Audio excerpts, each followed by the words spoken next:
ബോംബെയിൽ ഞാൻ ഉണ്ടായിരുന്നു എന്ന് മാത്രമേ ഉള്ളൂ. അസിസ്റ്റൻറ്റ് സ്റ്റേഷൻ ഡയറക്ടർ എന്ന പോസ്റ്റിൽ തന്നെയാണ്. പക്ഷേ അവിടെ അധികം ഞാൻ കോൺസെൻട്രേറ്റ് ചെയ്യാൻ പറ്റിയിട്ടില്ല എനിക്ക്. കാരണം അവിടുത്തെ താമസവും അവിടെ ഈ പറഞ്ഞ വീണ്ടും YMCയിലായിരുന്നു താമസം. അത് അറ്റസ്റ്റച്ച് നമുക്കൊന്ന് ജോലി ചെയ്യാനുള്ള അങ്ങനെ ഒരു ജോലി നമുക്കൊരു ഒരു കോൺസെൻട്രേഷനൊന്നും കിട്ടില്ല. കാരണം അറ്റസ്റ്റച്ച് നമ്മളവിടെ ഇരിക്കുന്നില്ലല്ലോ, പിന്നെ ലീവ് എടുത്ത് വരിക. കാരണം അങ്ങനെ പറ്റാത്തൊരു ഇതായിരുന്നു. അപ്പോൾ നമ്മൾ 6 മാസം അവിടെ ഇരിക്കണം എന്ന് വിചാരിച്ചു. അത് കഴിഞ്ഞിട്ട് ഫയലൊക്കെ റെഡിയാകുമ്പം നമ്മൾ സ്വയം വിരമിക്കാം എന്നൊരു ഉദ്ദേശം മനസ്സിലുണ്ടായിരുന്നു. പക്ഷെ അത് ഫയൽ റെഡിയാകണം. കാരണം ഇത് എടുക്കണമെങ്കിൽ വോളണ്ടറി റിട്ടയർമെൻറ്റ് എടുക്കണമെങ്കിൽ ഫയലെല്ലാം പെർഫെക്റ്റ് ആയിരിക്കണം. നമ്മുടെ സസ്പെൻഷൻ പീരീഡും കാര്യങ്ങളൊക്കെ അതിന് കുറച്ച് സമയമെടുക്കും. അപ്പോൾ അതെല്ലാം കണ്ടുകൊണ്ട് വീണ്ടും അത് റെഡിയാകുന്നത് വരെ നമ്മൾ വെയിറ്റ് ചെയ്യാം എന്ന് വിചാരിച്ച് അപ്പോൾ ഒരു ചാൻസ് കോഴിക്കോട്ടേക്ക് കിട്ടി, ഒരു സ്ഥലം മാറ്റം കിട്ടി. അതിങ്ങനെ ചോദിച്ച് ഞാൻ മേടിച്ചു. അത് മേടിച്ച് കഴിഞ്ഞാൽ അവിടെ ഇരുന്ന് പതുക്കെ അവിടെയും 6 മാസം ഇരുന്ന് കഴിഞ്ഞിട്ട് ഞാൻ അപ്പോഴത്തേക്കും ഫയലൊക്കെ റെഡിയായി. അവിടെ നിന്ന് ഞാൻ വീണ്ടും അപ്ലൈ ചെയ്തു VRS, അതായത് സ്വയം വിരമിക്കാനുള്ള ആപ്ലിക്കേഷൻ കൊടുത്തു കഴിഞ്ഞാൽ ഒരു 3 മാസം കഴിയും അത് അപ്രൂവ് ചെയ്യാൻ. അങ്ങനെ അവിടെ നിന്ന് 2007 കാരണം അപ്പോഴേക്കും എനിക്ക് ഈ സ്ഥാപനത്തോട് നമുക്കൊരു വളരെ സ്നേഹമുള്ള സ്ഥാപനമാണ്. നമുക്ക് വളരെ നമ്മളാക്കിയ ഒരു സ്ഥാപനം, മഹത്തായ സ്ഥാപനമാണ്. പക്ഷേ വ്യക്തികൾക്ക് നമ്മളെ അറിയില്ല, മുകളിലിരിക്കുന്ന വ്യക്തികൾക്ക് അങ്ങനെ അറിയാത്തിടത്തോളം കാലം നമുക്ക്. കാരണം നമ്മൾ മരിച്ച് പണിതേരുന്ന ഒരു കാലഘട്ടമാണ് ആകാശവാണി കാലഘട്ടം എന്ന് പറഞ്ഞാൽ. വർക്കഹോളിക്കായിട്ട് വളരെയധികം പണികൾ ചെയ്തിരുന്ന ഒരു കാലഘട്ടമാണ്. അതുകൊണ്ട് 2007 ഞാനത് കോഴിക്കോട് തിറങ്ങിയെടുത്ത് നിന്ന് എത്തി. കോഴിക്കോട് നിന്ന് ഞാൻ പടിയിറങ്ങി. പിന്നെയും ഒരു 12 വർഷം സർവീസ് ബാക്കിയുണ്ടായിരുന്നു. പക്ഷേ no regrets, life is very എന്താ പറഞ്ഞൊരു ഹാപ്പി ലൈഫാണ്. അതിനുശേഷമുള്ള ജീവിതം 2007 ശേഷം ഉള്ള ജീവിതം എന്താ പറയേണ്ടത്, നമ്മൾ കുറച്ചുകൂടെ ഇന്നവേറ്റീവായിട്ട് സംഗീതത്തെ കൊണ്ടുപോയി എന്നുള്ളതാണ്. പിന്നീട് വളരെ കൂടുതലും നമ്മൾ മുഴുകിയിരുന്നത് ഡിഫറെൻറ്റ് ടൈപ്സ് ഓഫ് എന്താണ് കവിതകൾ, അല്ലെങ്കിൽ നമ്മുടെ പിന്നെ ഫോക്ക് സോങ്സ്, ഇതിനൊക്കെ കൂടുതൽ നമുക്ക് റെക്കോർഡ് ചെയ്യുന്നതിനും സ്വതന്ത്രമായി ഒരു യൂട്യൂബ് ചാനലിൽ ഒരു രാമായണം എല്ലാ വർഷവും കൊടുക്കുന്നതിനും ഒക്കെ സാധിച്ചൊരു കാലഘട്ടമാണ് ഇന്ന് വരെ ഉള്ളത്.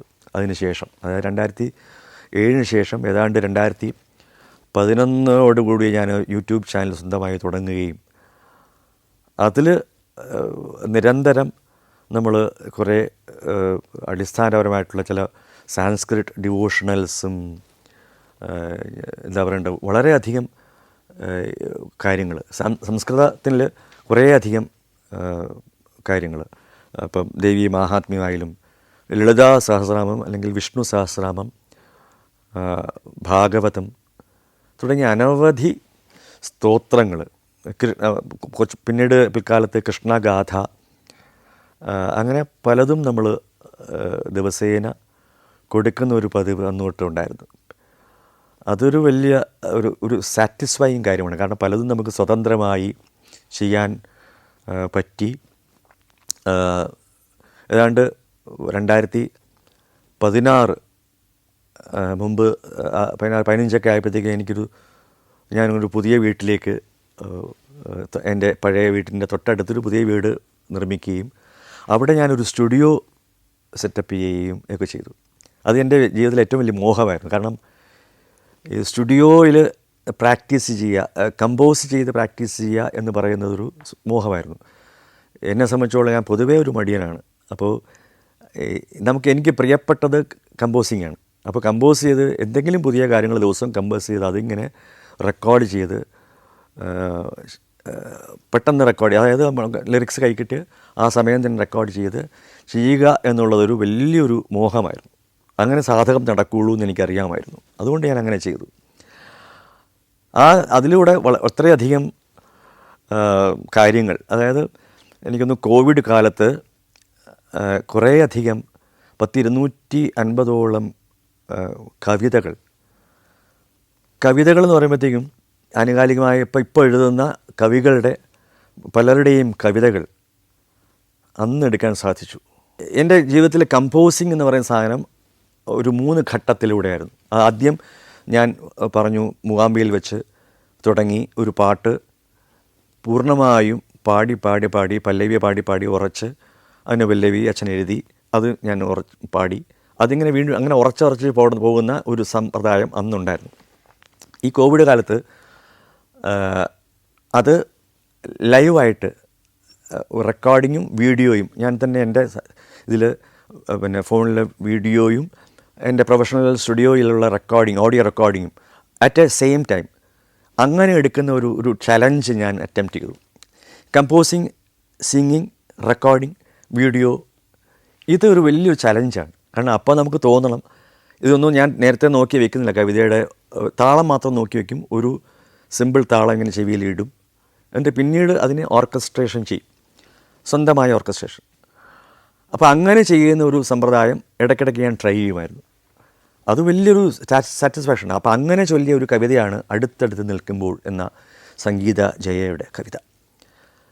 ഇത്രയും ചേർന്നു നിൽക്കാതെ നിന്നെ പ്രണയം മണത്തിട്ടു വയ്യ. പ്രണയം മണത്തിട്ടു വയ്യ എന്ന് പറയുന്ന വളരെ തുറന്നു പറയുന്ന ഒരു സംഭവം ചിലർക്കത് രസിച്ചില്ല. പക്ഷേ എനിക്കത് ഇത് ഒരു പോയിറ്റിക്കായിട്ട് എക്സ്പ്രസ് ചെയ്യാൻ, അതായത് മ്യൂസിക്കലി അതിനെ എക്സ്പ്രസ് ചെയ്യാനായിട്ട് ഒരു ചലഞ്ചായിട്ട് എനിക്ക് തോന്നി. ഞാനത് ഏറ്റെടുത്തു, സ്വയമേവ ഏറ്റെടുത്ത വർക്കാണ്. ഞാനത് ചെയ്തു, എനിക്കൊരു സാറ്റിസ്ഫാക്ഷൻ കിട്ടി, ആ കവിക്കൊരു സാറ്റിസ്ഫാക്ഷൻ കിട്ടി. കുറേ എന്താ പറയണ്ടത് യുവാക്കൾക്ക് അവരെല്ലാം ഈ വരികളും ആണ് അവരുടെ പ്രണയിനികൾക്ക് പ്രണയത്തിന് ഉപയോഗിച്ചത് എന്നത് ഞാൻ പിന്നീട് അറിഞ്ഞു. അത് രസകരമായ കാര്യമാണ്. പ്രണയം അത് സംഗീതത്തോടാകാം, ഒരു വ്യക്തിയോടാകാം, അല്ലേ? പ്രണയം എങ്ങനെ വേണേ ആകാം. സോ ഞാൻ മനസ്സിൽ കണ്ടത് എൻ്റെ സംഗീതത്തിലൂടെ എങ്ങനെ അതിനെ എക്സ്പ്രസ് ചെയ്യാൻ സാധിക്കും, ഈ പ്രണയത്തിൻ്റെ വിവിധ ഭാവങ്ങൾ എന്നുള്ളത്. അത് കഴിഞ്ഞ് പല കവികളുടെയും, വിജയലക്ഷ്മിയുടെ കവിത, അത് പിന്നെ എത്രയോ പേരുടെ, ശ്രീകാന്ത് നായർ എന്ന് പറഞ്ഞൊരു യുവകവിയുണ്ട്, അങ്ങനെ അനവധി കവികളുടെ എടുത്തിട്ടുണ്ട്. അടുത്ത കാലത്തും കുറേ ഞാനിങ്ങനെ എടുത്തുകൊണ്ടേയിരിക്കുന്നു. രാമായണത്തിൻ്റെ ഒരു സമയത്താണ് ഞാനിത് സംസാരിക്കുന്നത്. ആ സമയത്തും നമ്മൾ രാമായണ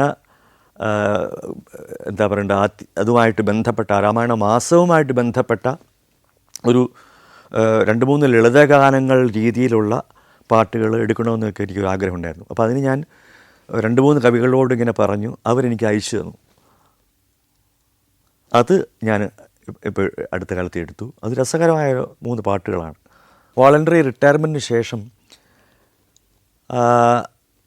ഒരു എനിക്ക് തോന്നുന്നു 2008-9 മറ്റാണെന്ന് തോന്നുന്നു, ദൂരദർശനിൽ ഒരു പരിപാടി, അതായത് അതിൻ്റെ പേര് തന്നെ ഓർമ്മയില്ല, കവിതകളെ കൊണ്ടുള്ളൊരു പരിപാടിയായിരുന്നു. ആ കവിതകളിൽ പ്രത്യേകത എന്താ വെച്ചാൽ, ആ എഴുതിയ കവി മുമ്പിലിരിക്കുകയാണ്, അവരുടെ മുമ്പിൽ വെച്ച് അവരുടെ ഒരു 20 കവിതകൾ, അതിൽ വൈനിക്കുറുപ്പ് സാറുണ്ട്, അച്ഛനുണ്ട്, വിഷ്ണുനാരായണൻ നമ്പൂരി, സുഗതകുമാരി, ഇവർ 4 പേരുടെയും കവിതകളാണ്. 20 കവിതകൾ വെച്ചിട്ട് ഓരോരുത്തരുടെയും അവരുടെ മുമ്പിലിരുന്ന് അവരുടെ കവിതകൾ ചൊല്ലുക. അതൊരു വലിയ എക്സ്പീരിയൻസാണ്, എഴുതിയ ആളുടെ മുമ്പിലിരുന്ന്. അപ്പോൾ അവരുടെ ഒരു റിയാക്ഷൻ, നമ്മൾ ചൊല്ലുന്നതിന് അവരുടെ ഒരു റിയാക്ഷൻ, അതൊക്കെ വലിയൊരു സർട്ടിഫിക്കറ്റാണ് നമുക്ക്, എന്നെ സംബന്ധിച്ചുള്ള ജീവിതത്തിൽ. എനിക്ക് ഒറ്റ ഓർമ്മയുള്ളത് സുഗതകുമാരി ടീച്ചറിൻ്റെ രാത്രി മഴ എന്ന കവിത. ഇത് അന്ന് ഞാൻ പെട്ടെന്ന് എനിക്ക് അപ്പോൾ തോന്നിയ ഒരു ഈണം, ഒരു സിന്ധു ഭൈരവി എന്ന രാഗത്തിൽ അധിഷ്ഠിതമാണ്. അപ്പോൾ അത് ജസ്റ്റ് വരികൾ വെച്ചുകൊണ്ട് ഞാനിങ്ങനെ ചൊല്ലി. രാത്രി മഴ ചുമ്മാതെ കേണും ചിരിച്ചും വിതുമ്പിയും നിർത്താതെ പെറുത്തും നീണ്ട മുടിയിട്ടുലച്ചും കുനിഞ്ഞിരിക്കുന്ന യുവതിയാം ഭ്രാന്തിയെപ്പോലെ. രാത്രി മഴ മന്ദമീ ആശുപത്രിക്കുള്ളിലൊരു നീണ്ട തേങ്ങലായൊഴുകി വന്നെത്തി ഇക്കിളിവാതിൽ വിടവിലൂടേറെ തണുത്ത കൈവിരൽ നീട്ടി എന്നെ തൊടുന്നൊരേ ശ്യാമയാം ഇരവിൻ്റെ ഖിന്നയാം പുത്രീ. രാത്രിമഴ രാത്രിമഴ. ഇതൊരു നീണ്ട കവിതയാണ്. ഇത് ചൊല്ലിയപ്പോൾ ഈ ടീച്ചർ പറഞ്ഞു, ടീച്ചർ ഇത് എഴുതാനുണ്ടായ സാഹചര്യത്തെപ്പറ്റി പറഞ്ഞു. ഒരു ദിവസം ഞാൻ രാത്രി പേനയെടുത്ത് വെച്ച് ഇങ്ങനെ വെറുതെ ഇങ്ങനെ ആലോചിച്ചിരിക്കുമ്പോൾ മഴ ഇങ്ങനെ തുള്ളിത്തുള്ളിയായിട്ട് വന്നു. അതിങ്ങനെ കൂടി കൂടി വന്നു. പെട്ടെന്ന് മനസ്സിൽ രാത്രി മഴ എന്ന് വാക്ക് വന്നു. അപ്പോൾ ആശുപത്രി കിടക്കൽ, ഞാനിപ്പോൾ സുഖമില്ലാത്ത ഒരു കാലഘട്ടത്തിൽ എപ്പോഴും ആശുപത്രി കിടക്കേണ്ട ഒരു അവസ്ഥയെക്കുറിച്ചും ഒക്കെ ആലോചിച്ച് അതുമായി ബന്ധപ്പെടുത്തി രാത്രി മഴ പോലെയാണ് ഞാനും എന്ന് പറയുന്ന തീരുന്ന, അങ്ങനെ അതിൻ്റെ അവസാനം അങ്ങനെയാണ്, ഞാനും ഇതുപോലെയാണ് രാത്രിമഴ പോലെ എന്ന് പറഞ്ഞായിരുന്ന ഒരു മനോഹരമായ കവിത. അത് ചൊല്ലിക്കഴിഞ്ഞപ്പോൾ ടീച്ചർ കരഞ്ഞങ്ങനെ ഇരിക്കുകയായിരുന്നു. Germany, Poland, Bosnia and Herzegovina, Kyrgyzstan. സഞ്ചാരം വോള്യം നമ്പർ 19 ഫുൾ HD-യിലുള്ള ഈ അപൂർവ ദൃശ്യയാത്രാ വിവരണ ശേഖരം സ്വന്തമാക്കാൻ സഞ്ചാരം എന്ന് SMS ചെയ്യൂ. ഫോൺ 9995444222. 2016 അച്ഛൻ വിട പറയുന്നത്. അപ്പോൾ അച്ഛനോടൊപ്പം ഞാൻ അവസാന കാലത്ത് ഒരു 8 മാസത്തോളം ആശുപത്രി യാത്രകൾക്കൊക്കെ ആയിട്ട് കൂടെ ഉണ്ടായിരുന്നു. തിരിച്ച് വീട്ടിൽ വരും. അപ്പോഴും ഏറ്റവും അടുത്ത് ഇടപഴകിയത് അപ്പോഴാണ്, ആ സമയത്താണ്. അച്ഛൻ ആ വാർദ്ധക്യസഹിതമായതും പിന്നെ കിഡ്നി സംബന്ധമായിട്ടുള്ള ഒക്കെ അസുഖങ്ങളും ഒക്കെ ആയിട്ട് എപ്പോഴും ഡയാലിസിസും ഒക്കെ ആയിട്ട് അവസാന കാലഘട്ടത്തിൽ അത് വീട്ടിലും ഡയാലിസിസൊക്കെ ആയിരുന്നു.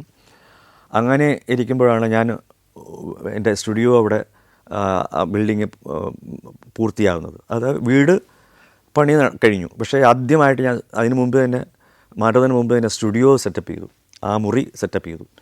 അപ്പോൾ അവിടുത്തെ കമ്പ്യൂട്ടർ വേണം. ഞാൻ അതിനൊക്കെ ഓർഡർ ചെയ്യാൻ ഇരിക്കുകയായിരുന്നു. ചെയ്തു കഴിഞ്ഞു. SS ഡിജിറ്റൽ എന്ന് പറഞ്ഞ സ്ഥലത്ത്, നമ്മുടെ കൃഷ്ണൻ്റെ സ്ഥലത്ത് തിരുവനന്തപുരത്ത്, അവിടെ ഞാൻ ഓർഡർ ചെയ്ത് ഇരിക്കുകയായിരുന്നു. അപ്പോഴേ ഞാൻ അച്ഛൻ എന്നോട് പറഞ്ഞു, നിനക്ക് ഞാൻ ഒന്നും തന്നിട്ടില്ല. വളരെ പേഴ്സണലായിട്ടുള്ള കാര്യമാണിത്, പക്ഷേ നിങ്ങളോട് ഷെയർ ചെയ്യുന്നത് മാത്രമേ ഉള്ളൂ. ഇപ്പോൾ വർഷങ്ങൾ വളരെ കഴിഞ്ഞു, 10 വർഷം കഴിഞ്ഞു അച്ഛൻ മരിച്ചിട്ട്. നിനക്ക് ഒന്നും തന്നിട്ടില്ല എന്ന് പറഞ്ഞു. അപ്പോൾ ഞാൻ ഒന്നും മിണ്ടില്ല. എന്ത് വേണമെന്ന് ചോദിച്ചു. അപ്പോൾ ഞാൻ പറഞ്ഞു, ഇങ്ങനെ ഒരു സ്റ്റുഡിയോ ഞാൻ തുടങ്ങുകയാണ്, എനിക്ക് അതിനുള്ളൊരു, ഞാൻ ഇപ്പോൾ കമ്പ്യൂട്ടർ മേടിക്കാനായിട്ട് ഇങ്ങനെ ഇരിക്കുകയാണ്. അപ്പോൾ അറിയാമല്ലോ, വീട് തീരാറായി, പണി തീർന്നു. അപ്പോൾ നമ്മുടെ ഒരു അവസ്ഥ നമുക്കറിയാം. സാമ്പത്തികമായി നമ്മൾ പിന്നെ ഒരു പെനി പോലും എടുക്കാനില്ലാത്തൊരു കുറച്ച് സമയമുണ്ട്. ആ സമയത്ത് ഞാൻ അച്ഛനോട് പറഞ്ഞു, ഇങ്ങനെ കമ്പ്യൂട്ടർ. ഞാനെന്താ നേരെ അച്ഛൻ ഈ കമ്പ്യൂട്ടറുകാരന് ഒരു ചെക്ക് അങ്ങ് കൊടുത്തു, അച്ഛൻ്റെ ചെക്ക്. ഒരു 110 ഇത്രയേ ഉള്ളൂ ഒരു കമ്പ്യൂട്ടറിൻ്റെ ഒരു എക്സ്പെൻസ്. അത് ഞാൻ എന്തെന്ന് വെച്ചാൽ അച്ഛൻ്റെ ഒരു മനസ്സും ഇത് തുടങ്ങുന്നതിന് ഒരു അനുഗ്രഹവും വേണമെന്ന് വെച്ചിട്ടാണ്. അല്ലെങ്കിൽ ഞാൻ കുറച്ച് വെയിറ്റ് ചെയ്താൽ ഞാനും തന്നെ മേടിക്കാമായിരുന്നു. എനിക്ക് ഒരു 3-4 മാസം കഴിഞ്ഞ് എനിക്ക് മേടിക്കാമായിരുന്നു. പക്ഷേ ഞാനത് അച്ഛൻ്റെ നിർബന്ധം ഇങ്ങനെ പറഞ്ഞുകൊണ്ട് ഇതൊരു ലോങ് സ്റ്റാൻഡിങ് ആയിട്ട് അത് ഇരിക്കട്ടെ, അച്ഛൻ്റെ ഒരു ഓർമ്മയ്ക്കായിട്ട് എന്ന് ഞാൻ വിചാരിച്ചിട്ടാണ്. ആ കമ്പ്യൂട്ടറാണ് ഇപ്പോഴും എൻ്റെ സ്റ്റുഡിയോയിൽ ഉള്ളത്. 10 വർഷമായി. അതൊരു എൻ്റെ ഒരു പ്രൈവറ്റ് സ്പേസിൻ്റെ തുടക്കം കുറിച്ചത് അച്ഛൻ്റെ ഒരു ചെറിയ ദക്ഷിണയിൽ നിന്നാണ് എന്ന് ഞാനിപ്പോഴും ഓർക്കുന്നു. അച്ഛൻ്റെ ഒരു ദിവസത്തെ റുട്ടീൻ എന്ന് പറഞ്ഞാൽ, വെളുപ്പിന് എണീക്കുക, ഉടനെ ശരാണി എന്ന് അമ്മയെ വിളിക്കും, ഒരു ചായ കുടിച്ച് നേരെ അച്ഛന് 10-45 വർഷത്തോളമായിട്ട് ചെയ്തു വരുന്ന ഒരു ട്രാൻസ്ലേഷൻ ഉണ്ട്.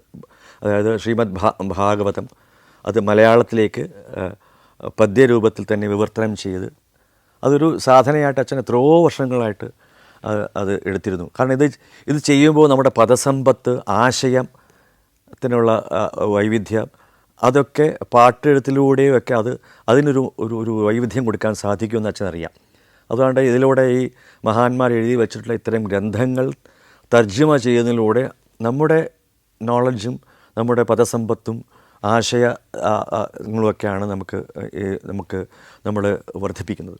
അതുകൊണ്ട് അച്ഛൻ അത് എത്രയോ വർഷം എടുത്തിട്ട് അച്ഛൻ അത് പൂർത്തിയാക്കി. അവസാന കാലത്തിന് ഒരു 1.5 വർഷം മുമ്പ് അത് പൂർത്തിയാക്കി. ആ ഒരു കാപ്പൂടിയൊക്കെ കഴിഞ്ഞാൽ പിന്നെ നാടകം അല്ലെങ്കിൽ കവിത എന്തെങ്കിലും കൊണ്ട് മനസ്സിൽ തോന്നിയാൽ അത് എഴുതുകയായി. ആശയം വന്നാൽ അത് എഴുതുകയായി. അത് എഴുതിയ കവിത പലപ്പോഴും അച്ഛൻ്റെ ചില അടുത്ത സുഹൃത്തുക്കളെ വായിച്ച് കേൾപ്പിക്കുക, ഫോണിലൂടെ വിളിച്ച് വായിച്ച് കേൾപ്പിക്കും അന്നത്തെ കാലത്തൊക്കെ. അപ്പോൾ അത് ഒരു ഇതറിയാൻ വേണ്ടിയാണ്, ഒരു ഫീൽ അറിയാൻ വേണ്ടിയാണ്. അതൊരു വലിയ ഒരു സന്തോഷം തരുന്നൊരു കാര്യമുണ്ട് അച്ഛനെ മറ്റുള്ളവരെ വായിച്ച് കേൾപ്പിച്ചിട്ട് അതിൻ്റെ ഒരു ഫീൽ അറിയാനായിട്ട്. കാരണം അച്ഛനെ എപ്പോഴും എഴുതി കഴിഞ്ഞാൽ എന്താണ് എൻ്റെ എഫക്റ്റ് എന്നുള്ളത് ജഡ്ജ് ചെയ്യാൻ, സെൽഫ് ജഡ്ജിങ്ങിന് പകരം മറ്റുള്ളവരെ കൊണ്ട് അച്ഛൻ അത് ചോദിച്ചറിയുമായിരുന്നു.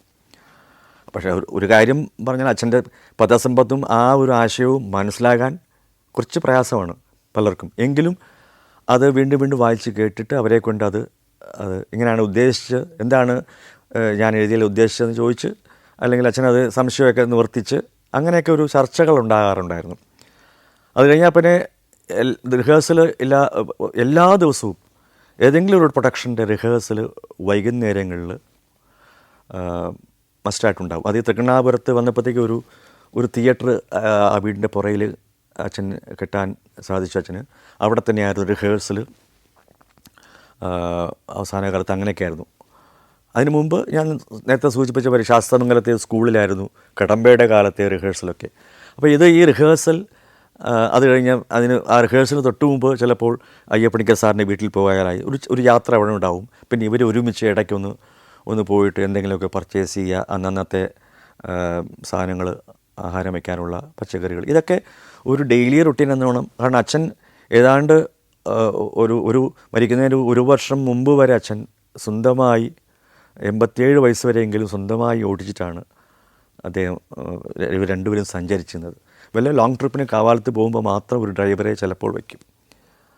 അല്ലാതെ സിറ്റി ട്രിപ്പിലെല്ലാം അച്ഛൻ സ്വന്തമായി ഓടിച്ചു പോകുന്നത്, 87 വയസ്സ് വരെ ഓടിച്ചു പോകുക എന്നുള്ളത് വലിയൊരു കാര്യമാണ്. അവനവന് ഓടിക്കാൻ സാധിക്കുക എന്നുള്ളത് അങ്ങനെ ഇതെല്ലാം എന്താ പറയുക, നാടക പ്രവർത്തനവും എല്ലാത്തിലും ഇങ്ങനെ ഒരു പ്രസരിപ്പോടുകൂടി ഒരാൾ വീട്ടിൽ വന്ന് കയറിയാൽ, ഞാൻ തന്നെ വീട്ടിൽ വന്ന് കയറിയാൽ അച്ഛൻ എന്ന് പറയുന്ന സ്വീകരിക്കുന്ന, അതിഥിയെ സ്വീകരിക്കുന്ന മാതിരി മകനെ പോലും സ്വീകരിക്കുന്ന ഒരു മനസ്ഥിതി, ഒരു പെരുമാറ്റം എന്ന് പറയുന്നത് നമ്മൾ പലരും കണ്ടു പഠിക്കേണ്ട ഒന്നാണ്. നമുക്ക് ആ ഒരു നാച്ചുറലായിട്ട് നമുക്കത് ചിലപ്പോൾ വരില്ല.